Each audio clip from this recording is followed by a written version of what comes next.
Hai, semuanya. Setelah belajar ini, pandangan saya terhadap Aceh berubah total. Perjuangan untuk merdeka itu bukan hanya sekedar konflik, tapi pencarian jati diri dan keadilan. Perjuangan Aceh untuk merdeka sudah dimulai sejak tahun 1970-an, ditandai dengan konflik yang keras dan pelanggaran hak asasi manusia. Perjanjian Helsinki tahun 2005 membawa perdamaian, tapi bekas lukanya masih ada. Sekarang, Aceh punya identitas budaya yang unik, terlihat dari acara seperti Parade Budaya tahun 2024. Tapi bagaimana kita bisa tunjukkan ini di dunia internasional? Pertama, kita bangun jaringan internasional. Jalin hubungan dengan negara-negara yang mendukung kemerdekaan Aceh. Hadiri konferensi internasional untuk mempromosikan perjuangan Aceh. Kedua, kita dokumentasikan pelanggaran hak asasi manusia. Buat laporan yang akurat dan gunakan media sosial untuk menarik perhatian dunia.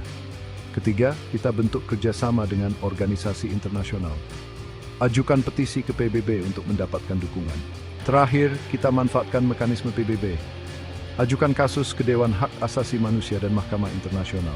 Meraih kemerdekaan lewat jalur diplomasi butuh waktu, usaha, dan strategi. Bersama-sama kita bisa mewujudkannya.